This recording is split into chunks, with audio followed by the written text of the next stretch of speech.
നമസ്കാരം, ഞാൻ സിജു. എല്ലാവർക്കും ATTESTED പുതിയൊരു വീഡിയോയിലേക്ക് സ്വാഗതം. നമുക്ക് വളരെ സന്തോഷം പകരുന്ന ഒരു വാർത്തയാണ് ഓസ്ട്രേലിയയിൽ നിന്ന് എത്തിയത്. അതായത് ഓസ്ട്രേലിയയിലേക്ക് കെയർ അസിസ്റ്റന്റ്മാരെ വിദേശത്ത് നിന്ന് റിക്രൂട്ട് ചെയ്യാനുള്ള പെർമിഷൻ അവിടുത്തെ എംപ്ലോയേഴ്സിന് ഗവൺമെന്റ് കൊടുത്തിരിക്കുകയാണ്.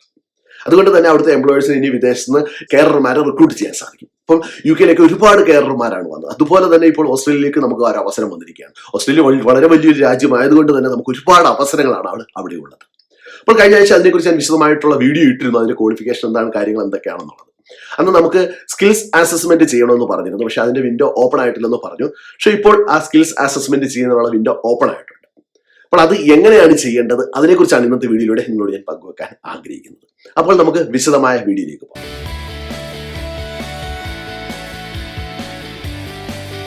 എല്ലാവർക്കും വീഡിയോയിലേക്ക് ഒരിക്കൽ കൂടി സ്വാഗതം. ആദ്യം തന്നെ ഒരു കാര്യം ഒന്ന് പറയുകയാണെങ്കിൽ, ഹേ ഫീവർ ഉണ്ട്. അതുകൊണ്ട് തന്നെ കണ്ണിലൊക്കെ ഇച്ചിരി പ്രശ്നങ്ങളുണ്ട്. അത് ഇവിടുത്തെ ഒരു അലർജിയാണ്. അതൊരു 2-3 മാസം കാണും. അതിൻ്റെ ഒരു ബുദ്ധിമുട്ടുണ്ട്.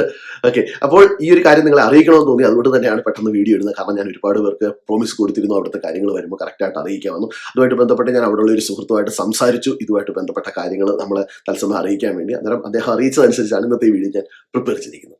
അപ്പോൾ ഇതിനുവേണ്ടി നമ്മൾ ഓസ്ട്രേലിയ, ന്യൂസിലാൻഡ് തുടങ്ങിയ രാജ്യങ്ങളിലെ ജോബ് വേക്കൻസിക്ക് വേണ്ടി ഒരു ടെലഗ്രാം ഗ്രൂപ്പ് നമുക്കുണ്ട്. അന്നേരം നിങ്ങൾ അതിനകത്ത് ജോയിൻ ചെയ്യുക. കാരണം നമ്മുടെ പ്ലാൻ എന്ന് വെച്ച് കഴിഞ്ഞാൽ ഇനി വരും ദിവസങ്ങളിൽ കണ്ടിന്യൂസ് ആയിട്ട് ഓസ്ട്രേലിയയിലുള്ള വേക്കൻസിക്ക് വേണ്ടിയുള്ള ഈ സ്കിൽസ് അസസ്മെന്റിന് വേണ്ടിയുള്ള ഹെൽപ്പ് ചെയ്യുക. അതുകൂടാതെ തന്നെ അവിടുത്തെ നഴ്സിംഗ് ഹോമുകളെ നിങ്ങളെ പരിചയപ്പെടുത്തുക, അവിടുത്തെ വേക്കൻസികൾ നിങ്ങളെ പരിചയപ്പെടുത്തുക തുടങ്ങിയ കാര്യങ്ങളാണ് നമ്മൾ ഇനി ചെയ്യാൻ പ്ലാൻ ചെയ്തിരിക്കുന്നത്. അപ്പോൾ നിങ്ങൾക്ക് തീർച്ചയായിട്ടും പ്രയോജനപ്പെടുന്നതായിരിക്കും. നിങ്ങൾ ചാനൽ സബ്സ്ക്രൈബ് ചെയ്തിട്ടില്ലെങ്കിൽ ദയവ് ചെയ്ത് സബ്സ്ക്രൈബ് ചെയ്യുക. അപ്പോൾ കഴിഞ്ഞ ആഴ്ച ഞാൻ പറഞ്ഞിരുന്നു, നമുക്ക് വേണ്ട ക്വാളിഫിക്കേഷൻ എന്ന് പറഞ്ഞാൽ IELTS Band 5 ആണ് വേണ്ടത്. അതുകൂടാതെ സ്കിൽസ് അസസ്മെന്റ് പാസ്സാകണമെന്ന് പറഞ്ഞിരുന്നു. പക്ഷെ അന്ന് വിൻഡോ ഓപ്പൺ ആയിട്ടില്ലായിരുന്നു. അന്നേരം ഞാൻ പറഞ്ഞിരുന്നു അത് ഓപ്പൺ ആകുമ്പോൾ നിങ്ങളെ അറിയിക്കാം. അപ്പോൾ ഈ സ്കിൽസ് അസസ്മെന്റ് നമുക്ക് ചെയ്യാൻ സാധിക്കുന്നത് 2 രീതിയിലാണ്. ഒന്ന് Anmac വഴിയും, രണ്ടാമത്തത് ഓസ്ട്രേലിയൻ കമ്മ്യൂണിറ്റി വർക്കേഴ്സ് അസോസിയേഷൻ വഴിയുമാണ്. Anmac എന്ന് പറഞ്ഞു കഴിഞ്ഞാൽ Australian nursing and midwifery accreditation council. അന്നേരം ഈ Anmac വഴിയാണ് നമ്മൾ അവിടുത്തെ നഴ്സിംഗുകളൊക്കെ രജിസ്ട്രേഷൻ ചെയ്യുന്നത്. അതിപ്പോൾ അവർ ഈ പുതിയ വേക്കൻസി, അതായത് പുതിയതായിട്ട് ഗവൺമെന്റ് ഷോർട്ട് ലിസ്റ്റിൽ ഉൾപ്പെടുത്തിയ ഏജ്ഡ് കെയറിന് വേണ്ടിയുള്ള സ്കിൽസ് അസസ്മെന്റ് ഇന്ന് ഓപ്പൺ ആയിട്ടുണ്ട്. അന്നേരം നമുക്ക് ഇപ്പോൾ അതിനുവേണ്ടി രജിസ്റ്റർ ചെയ്യാൻ സാധിക്കുന്നതാണ്. അന്നേരം ഇത് രജിസ്ട്രേഷൻ നടത്തി ഇതിന്റെ ഒരു പോസിറ്റീവ് റിപ്ലൈ കിട്ടിയാൽ മാത്രമേ നമുക്ക് വിസയ്ക്ക് വേണ്ടി അപ്ലൈ ചെയ്യാൻ സാധിക്കുകയുള്ളൂ. അന്നേരം നമ്മുടെ ഫസ്റ്റ് കടമ്പ എന്നുള്ളത് ഈ സ്കിൽസ് അസസ്മെന്റ് പാസ്സാകുക എന്നുള്ളതാണ്.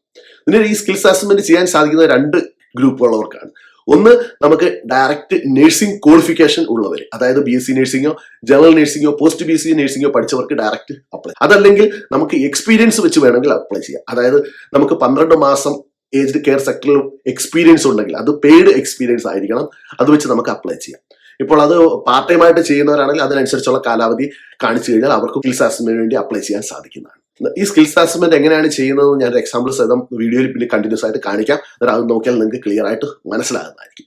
അന്നേരം ഈ സ്കിൽസ് അസസ്മെന്റ് വഴി നമുക്ക് 2 രീതിയിൽ, ഞാൻ പറഞ്ഞല്ലോ, നമുക്ക് Anmac വഴിയും ഓസ്ട്രേലിയൻ കമ്മ്യൂണിറ്റി വർക്കേഴ്സ് അസോസിയേഷൻ വഴിയാണ് ചെയ്യേണ്ടത്. അന്നേരം ഇതിനകത്ത് നമുക്ക് നഴ്സിംഗ് സപ്പോർട്ട് വർക്കറോ അല്ലെങ്കിൽ പേഴ്സണൽ കെയർ അസിസ്റ്റന്റോ ആയിട്ടോ പോകാൻ ആഗ്രഹിക്കുന്നവര് Anmac വഴിയാണ് സ്കിൽസ് അസസ്മെന്റ് ചെയ്യേണ്ടത്. ഏജ്ഡ് ആൻഡ് ഡിസേബിൾഡ് കെയറിൽ പോകുന്നവർ ചെയ്യേണ്ടത് ഓസ്ട്രേലിയൻ കമ്മ്യൂണിറ്റി വർക്കേഴ്സ് അസോസിയേഷൻ വഴിയാണ്. ഈ ഓസ്ട്രേലിയൻ കമ്മ്യൂണിറ്റി വർക്കേഴ്സ് അസോസിയേഷന്റെ ഇതുവരെ അവരുടെ വിൻഡോ ഓപ്പൺ ആക്കിയിട്ടില്ല. അത് എപ്പോഴാണ് ഓപ്പൺ ആക്കുന്നത് വെച്ചാൽ അന്ന് തന്നെ നിങ്ങളെ ഞാൻ അറിയിക്കുന്നതായിരിക്കും. അപ്പോൾ Anmacന്റെ വിൻഡോ ഓപ്പൺ ആയിട്ടുണ്ട്. Anmac വഴി നമുക്ക് ചെയ്യാൻ ഒക്കുന്നത് നഴ്സിംഗ് സപ്പോർട്ട് വർക്കറായിട്ട് പോകുന്നവർക്കും പേഴ്സണൽ കെയർ അസിസ്റ്റന്റ് ആയിട്ട് പോകുന്നവർക്കുമാണ് Anmac വഴി ചെയ്യാൻ ഒക്കുന്നത്. അന്നേരം ഈ സ്കിൽസ് അസസ്മെന്റിന് വേണ്ടി നമ്മളുടെ ഡോക്യുമെന്റ്സ് എല്ലാം കൊടുത്തു കഴിഞ്ഞാൽ അതിന്റെ ഒരു പോസിറ്റീവ് റിപ്ലൈ കിട്ടിക്കഴിഞ്ഞാൽ മാത്രമേ നമുക്ക് അവിടുത്തെ വിസയ്ക്ക് അപ്ലൈ ചെയ്യാൻ സാധിക്കുകയുള്ളൂ. അപ്പോൾ ആദ്യം നമ്മുടെ ഫസ്റ്റ് സ്റ്റെപ്പ് എന്താണെന്ന് വെച്ചാൽ ഇത് തന്നെയാണ്. പിന്നെ നമ്മുടെ IELTS പാസ്സാണ്. IELTS ചെയ്യേണ്ടത് എങ്ങനെയാണെന്ന് നിങ്ങൾക്ക് എല്ലാവർക്കും അറിയാം. ഇത് നമുക്ക് പുതിയൊരു കാര്യമായതുകൊണ്ട് ഇത് വിശദമായിട്ട് ഞാൻ പറഞ്ഞുതരാം. ഓക്കെ, ഇനി നമുക്ക് ഇതിന് വേണ്ട ഫീസ് ഇച്ചിരി കൂടുതലാണ്. ഏകദേശം $545 സ്കിൽസ് അസസ്മെന്റിന് വേണ്ടി വരുന്നത്. ഇത് ഏകദേശം ഒരു 31,000 ഇന്ത്യൻ റുപ്പീസ് അടുപ്പിച്ച് വരും. നമ്മുടെ ട്രാൻസാക്ഷൻ ചാർജും ഇന്റർനാഷണൽ ട്രാൻസാക്ഷൻ ചാർജും എല്ലാം കൂടെ വരുമ്പോൾ കുറച്ച് എക്സ്പെൻസീവ് ആയിട്ടുള്ള ഒരു കാര്യമാണ്. നമ്മൾ ഇതിന് വേണ്ടിയുള്ള ഹെൽപ്പ് നമ്മുടെ ഗ്രൂപ്പ് വഴി ചെയ്ത് കൊടുക്കുന്നതാണ്. നിങ്ങൾക്ക് എന്തെങ്കിലും ഹെൽപ്പ് വേണമെങ്കിൽ നമ്മൾ പേഴ്സണലായിട്ട് ബന്ധപ്പെട്ടാൽ നമ്മളത് ചെയ്തു തരാം. ഇനി നമുക്ക് വേണ്ട ഡോക്യുമെന്റ്സ് എന്ന് പറഞ്ഞാൽ മെയിനായിട്ട് അറിയാമല്ലോ, പാസ്പോർട്ട് നിർബന്ധമായിട്ട് വേണം. പിന്നെ 2 അഡീഷണൽ ഡോക്യുമെന്റ്സ് ആണ് അവർ ചോദിച്ചിരിക്കുന്നത്. ഒന്ന്, നമ്മുടെ ബർത്ത് സർട്ടിഫിക്കറ്റ് വേണമെങ്കിൽ യൂസ് ചെയ്യാം. അതുകൂടാതെ നമുക്ക് നമ്മുടെ ഇന്ത്യൻ ഡ്രൈവിംഗ് ലൈസൻസോ അല്ലെങ്കിൽ ഇന്ത്യയിലെ ആധാർ കാർഡോ നമ്മുടെ ഫോട്ടോ പതിപ്പിച്ചിട്ടുള്ള ഏതെങ്കിലും മറ്റ് 2 ഡോക്യുമെന്റ്സ് കൂടി ഇതിനു വേണ്ടി യൂസ് ചെയ്യാവുന്നതാണ്. അങ്ങനെ 2 ID കാർഡ് ഇതിനു വേണ്ടി നിർബന്ധമാണ്. പിന്നെ നമുക്കൊരു ഇമെയിൽ ID വേണം. പിന്നെ നമ്മുടെ ഫോൺ നമ്പറും കാര്യങ്ങളും എല്ലാം. പിന്നെ നമുക്ക് വേണ്ടത്, നമ്മളിപ്പോൾ ഡിഗ്രി കഴിഞ്ഞവരാണെങ്കിൽ നമ്മുടെ degree certificate, GNM post BSc അല്ലെങ്കിൽ BSc നഴ്സിംഗും കഴിഞ്ഞവർക്ക് അവരുടെ ഡിഗ്രി സർട്ടിഫിക്കറ്റും അതുകൂടാതെ അവരുടെ കോഴ്സ് കംപ്ലീറ്റ് ചെയ്യുന്നുള്ള ഒരു ട്രാൻസ്ക്രിപ്റ്റും വേണം. ഇതൊക്കെ അറ്റസ്റ്റ് ചെയ്ത കോപ്പികൾ ആയിരിക്കണം. ക്വാളിഫിക്കേഷൻ വഴി രജിസ്റ്റർ ചെയ്യാൻ ഉദ്ദേശിക്കുന്നവർക്ക് വേണ്ടത് ഇത്രയും ഡോക്യുമെന്റ്സ് ആണ്. അതായത് പാസ്പോർട്ടും പ്ലസ് 2 ഐ ഡി കാർഡും അവരുടെ ഡിഗ്രി സർട്ടിഫിക്കറ്റും. ഇനി അതല്ല എക്സ്പീരിയൻസ് വഴി കാണിക്കാൻ ഉദ്ദേശിക്കുന്നവരാണെങ്കിൽ അവരുടെ എക്സ്പീരിയൻസ് 12 മാസത്തിൽ കൂടുതൽ എക്സ്പീരിയൻസ് ഉണ്ടെന്ന് കാണിക്കണം. അത് പെയ്ഡ് ആണെന്ന് കാണിക്കണം. അതിന്റെ പേ സ്ലിപ്പും മറ്റു ഡോക്യുമെന്റ്സും എല്ലാം പ്രത്യേകം കാണിക്കണം. അന്നേരം ഇങ്ങനെ നമ്മൾ കൊടുക്കുമ്പോൾ ഇതിന് $345 ആണെന്ന് ഞാൻ പറഞ്ഞല്ലോ. ഏതെങ്കിലും കാരണവശാൽ നമ്മൾ കൊടുത്ത ഡോക്യുമെന്റ്സ് ഫേക്ക് ആണെന്ന് അവർ കണ്ടെത്തി കഴിഞ്ഞാൽ നമുക്ക് റീഫണ്ട് കിട്ടത്തില്ല. അതോടൊപ്പം തന്നെ 2 വർഷത്തേക്ക് നമുക്ക് പിന്നെ ഈ സ്കിൽസ് അസസ്മെന്റിന് വേണ്ടി അപ്ലൈ ചെയ്യാൻ സാധിക്കില്ല. ഒരു കാര്യം നിങ്ങൾ പ്രത്യേകം ഓർക്കുക, UK നമ്മൾ കെയർ അസിസ്റ്റന്റ് ആയിട്ട് വരുന്നതിന് പ്രത്യേകിച്ചുള്ള എഡ്യൂക്കേഷണൽ ക്വാളിഫിക്കേഷനോ എക്സ്പീരിയൻസോ മാൻഡേറ്ററി അല്ലായിരുന്നു. അതുകൊണ്ട് തന്നെ അത് ഒഫീഷ്യലായിട്ട് ആരും ചെക്ക് ചെയ്യില്ലായിരുന്നു. ഒഫീഷ്യലായിട്ട് മാൻഡേറ്ററി അല്ലാത്തതുകൊണ്ട് നമ്മൾ കൊടുത്താൽ മാത്രമേ ചെക്ക് ചെയ്യുള്ളായിരുന്നു വിസ ആപ്ലിക്കേഷനൊക്കെ. കൊടുത്തില്ലായിരുന്നെങ്കിൽ അത് ചെക്ക് ചെയ്യത്തില്ലായിരുന്നു. പക്ഷേ ഓസ്ട്രേലിയയിലേക്ക് ഇത് മാൻഡേറ്ററി ആണ്. ഒന്നുകിൽ എഡ്യൂക്കേഷണൽ ക്വാളിഫിക്കേഷൻ വേണം, അല്ലെങ്കിൽ എക്സ്പീരിയൻസ് ക്വാളിഫിക്കേഷൻ വേണം. ഇത് മാൻഡേറ്ററി ആണ്. ഇത് സ്കിൽസ് അസസ്മെന്റ് കൊടുത്ത് പോസിറ്റീവ് റിപ്ലൈ കിട്ടിയാൽ മാത്രമേ നമുക്ക് വിസയ്ക്ക് അപ്ലൈ ചെയ്യാൻ സാധിക്കുകയുള്ളൂ. അതുകൊണ്ട് തന്നെ ദയവ് ചെയ്ത് UK ശ്രമിച്ചതുപോലെ ഒരു കാരണവശാലും ഫേക്ക് സർട്ടിഫിക്കറ്റുകൾ വെച്ച് നിങ്ങൾ ഓസ്ട്രേലിയയിലേക്ക് ശ്രമിക്കരുത്. നിങ്ങളെ ഏജന്റുമാര് പറയും ഫേക്ക് സർട്ടിഫിക്കറ്റ് ഉണ്ടാക്കി തരാമെന്ന് പറയും. ദയവ് ചെയ്ത് അത് വെച്ച് നിങ്ങൾ ശ്രമിക്കരുത്. അതോടൊപ്പം തന്നെ മറ്റൊരു കാര്യം കൂടെ നിങ്ങൾ പ്രത്യേകം ഓർക്കുക. നമ്മുടെ നാട്ടിൽ ഇപ്പോൾ ഓസ്ട്രേലിയയിലെ എന്നും പറഞ്ഞ് പല കോഴ്സുകളും പഠിപ്പിക്കുന്നുണ്ട്. 1 ലക്ഷം 2 ലക്ഷം ഒക്കെ മേടിച്ചുകൊണ്ട്. അത് ഈ സ്കിൽസ് അസസ്മെന്റ് പോസിറ്റീവ് റിപ്ലൈ കിട്ടുമെന്ന് ഉറപ്പുണ്ടെങ്കിൽ മാത്രമേ ആ കോഴ്സുകൾക്ക് പൈസ കൊടുത്ത് ചെയ്യാവുള്ളൂ. കാരണം ഓസ്ട്രേലിയൻ യൂണിവേഴ്സിറ്റി അക്രഡിറ്റഡ് കോഴ്സ് ആണെങ്കിൽ പോലും അത് ഓസ്ട്രേലിയയിൽ ചെയ്തെങ്കിൽ മാത്രമേ സ്കിൽസ് അസസ്മെന്റ് ഇല്ലാതെ അവർക്ക് അത് യൂസ് ചെയ്യാൻ സാധിക്കൂ.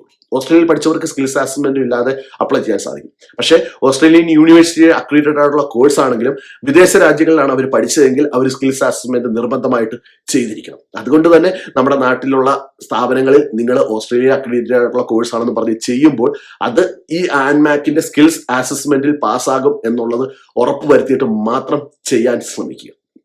പിന്നെ ഈ ആൻമാക്കിൽ നമ്മൾ ഡോക്യുമെന്റ്സ് അപ്ലോഡ് ചെയ്യുമ്പോൾ അവരതിന്റെ ക്ലിയർ ആയിട്ടുള്ള നിർദ്ദേശങ്ങൾ പറഞ്ഞിട്ടുണ്ട്. അതിനനുസരിച്ചുള്ള ഡോക്യുമെന്റ്സ് കറക്റ്റ് ആയിട്ട് അപ്ലോഡ് ചെയ്യാൻ ശ്രമിക്കുക. ഞാൻ അതിന്റെ വിശദമായിട്ട് അതിന്റെ വീഡിയോയിൽ വരുമ്പോൾ കാണിക്കുന്നതായിരിക്കും. ഓക്കെ, ഇത്രയും കാര്യങ്ങളാണ് സ്കിൽസ് അസസ്മെന്റിന് വേണ്ടി വരുന്നത്. അന്നേരം ഈ സ്കിൽസ് അസസ്മെന്റ് ചെയ്യുന്നത് എങ്ങനെയാണെന്ന് ഞാനൊന്ന് കാണിച്ചു തരാം. അന്നേരം നിങ്ങൾക്ക് ഇതിന് പേഴ്സണലായിട്ട് എന്തെങ്കിലും ഹെൽപ്പ് വേണമെങ്കിൽ നമ്മുടെ ഗ്രൂപ്പിൽ ബന്ധപ്പെട്ട് കഴിഞ്ഞാൽ നമ്മൾ വേണ്ട ഹെൽപ്പ് ചെയ്തു തരാനായിരിക്കും. അപ്പോൾ നമുക്ക് എങ്ങനെയാണത് ചെയ്യുന്നത് നോക്കാം.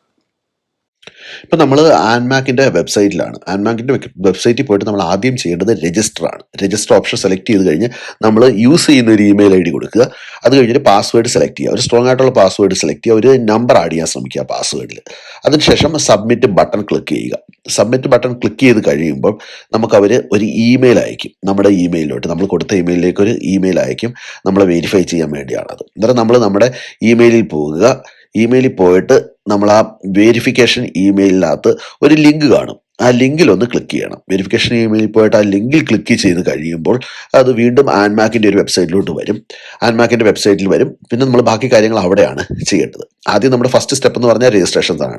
ഇങ്ങനെ ആ ലിങ്കിലോട്ട് തിരിച്ചു പോകുമ്പോൾ അവിടെ ആദ്യം ചോദിക്കുന്ന റിക്വസ്റ്റ് ന്യൂ പാസ്വേഡാണ്. അതായത് നമുക്ക് പാസ്വേഡ് ചേഞ്ച് ചെയ്യണമെങ്കിൽ നമുക്ക് അതിൻ്റെ ആവശ്യമില്ല. നമുക്ക് ഡയറക്റ്റ് ലോഗിനിലോട്ട് പോകാം. നമ്മൾ കൊടുത്ത ഇമെയിൽ ID കൊടുക്കുക. ഇമെയിൽ ID കൊടുത്ത് പാസ്വേഡും കൊടുത്തു കഴിയുമ്പോൾ നമുക്ക് കറക്റ്റ് ആണെങ്കിൽ ഇമെയിൽ IDയും പാസ്വേഡും കറക്റ്റ് ആണെങ്കിൽ നമുക്കത് ലോഗിൻ ചെയ്യാൻ സാധിക്കും. ലോഗിൻ ചെയ്ത് കഴിഞ്ഞാണ് നമ്മൾ ആപ്ലിക്കേഷൻ കൊടുക്കേണ്ടത്. ഇതാണ് ആദ്യത്തെ സ്റ്റെപ്സ് നമ്മൾ ചെയ്യേണ്ടത്. ഇത് രജിസ്ട്രേഷൻ കംപ്ലീറ്റ് ആയി. ഇപ്പോൾ ഇനി നമുക്ക് സബ്മിറ്റ് യുവർ ആപ്ലിക്കേഷൻ എന്നുള്ള വിൻഡോ വരും. അന്നേരം അതിനകത്ത് സബ്മിറ്റ് ദ ആപ്ലിക്കേഷൻ ക്ലിക്ക് ചെയ്യുക. അതിനകത്ത് nursing and midwifery skills assessment ഉണ്ട്, ഡയറക്റ്റ് അതുണ്ട്. നമുക്ക് വേണ്ടത് ഡയറക്റ്റ് കെയർ സ്കിൽസ് അസസ്മെന്റ് ആണ്. അത് കെയർമാർക്ക് വേണ്ടിയുള്ളൂ. അത് 2 എണ്ണം ഉണ്ട്. ഞാൻ പറഞ്ഞല്ലോ നേരത്തെ, നഴ്സിംഗ് സപ്പോർട്ട് ഓഫീസറും പേഴ്സണൽ കെയർ അസിസ്റ്റന്റും. ഇതിന് രണ്ടിനു വേണ്ടിയാണ് നമ്മൾ ആൻമാക്ക് വഴി ചെയ്യുന്നത്. അന്നേരം അതിനകത്ത് ഫുള്ള് ഡീറ്റെയിൽസ് ഉണ്ടാകും. വായിച്ചു നോക്കിയാൽ നമുക്ക് അതിന്റെ കാര്യങ്ങളെല്ലാം അറിയാനൊക്കെ കറക്റ്റായിട്ട് എന്തൊക്കെയാണ് റിക്വയർമെന്റ്സ്, അതിന്റെ ഫീസ് എത്രയാണ്, അതിന്റെ കാര്യങ്ങൾ, അതിന്റെ നമ്മൾ സ്കാൻ ചെയ്യേണ്ടത് എങ്ങനെയാണ്. എന്നിട്ട് start your direct assessment skills assessment കൊടുക്കുക. അന്നേരം അതൊരു പോപ്പപ്പ് വിൻഡോ ആയിട്ട് വരും, കുറച്ച് ക്വസ്റ്റ്യൻസുമായിട്ട്. അന്നേരം അതിനകത്ത് ക്ലിയർ ആയിട്ട് നമ്മുടെ നെയിമും, ആദ്യം ചോദിച്ചിരിക്കുന്നത് സർനെയിമാണ്, സർനെയിം എൻ്റർ ചെയ്യുക. പിന്നെ നെയിം എൻ്റർ ചെയ്യുക. നമ്മളിതൊരു കാര്യം ഉറപ്പുവരുത്തുക, നമ്മുടെ പാസ്പോർട്ടിൽ എങ്ങനെയാണ് അതുപോലെ തന്നെ ഇവിടെ കറക്റ്റായിട്ട് കൊടുക്കണം. കാരണം ഇതാണ് നമ്മൾ വിസ ആപ്ലിക്കേഷൻ വേണ്ടി കൊടുക്കേണ്ടതാണ് ഇതിന്റെ സ്കിൽസ് അസസ്മെന്റ് റിസൾട്ട് വരുന്നത്. അന്നേരം അതിനകത്ത് വേണ്ടത് നെയിം, സർനെയിം, പിന്നെ ജെൻഡർ, പിന്നെ നമ്മുടെ കൺട്രി ഓഫ് ബർത്തും ഡേറ്റ് ഓഫ് ബർത്തും. ഡേറ്റ് ഓഫ് ബർത്ത് ഒക്കെ നമ്മൾ കറക്റ്റാണെന്ന് ഉറപ്പ് വരുത്തുക. പിന്നെ നമ്മുടെ പേഴ്സണൽ അഡ്രസ്സ് കറക്റ്റായിട്ട് എൻ്റർ ചെയ്ത് കൊടുക്കുക. അഡ്രസ്സ്, പോസ്റ്റ് കോഡ്, ഏത് സ്റ്റേറ്റ് ആണ്, കൺട്രി, അതെല്ലാം എൻ്റർ ചെയ്ത് കൊടുക്കുക. എൻ്റർ ചെയ്ത് കൊടുത്ത് കഴിയുമ്പം പിന്നീട് നമ്മൾ എടുത്ത് ചോദിക്കുന്നത് നമുക്ക് ഏതെങ്കിലും ഡിസബിലിറ്റി അങ്ങനെയുള്ള കാര്യങ്ങളുണ്ടോ എന്ന് ചോദിക്കും.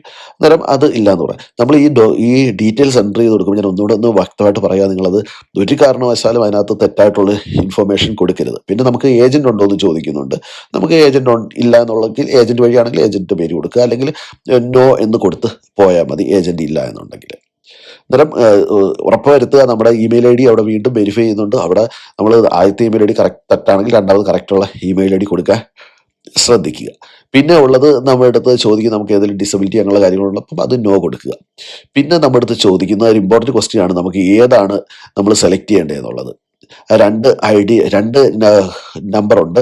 ഒന്ന് നഴ്സിംഗ് സപ്പോർട്ട് വർക്കറിനും പേഴ്സണൽ കെയർ അസിസ്റ്റന്റും. അന്നേരം അത് നമുക്ക് ഏതാണ് വേണ്ടതെന്നുള്ളത് അതിനനുസരിച്ച് വേണം ചെയ്യാൻ. അത് കഴിഞ്ഞ് സബ്മിറ്റ് ബട്ടൺ പ്രസ് ചെയ്യുക.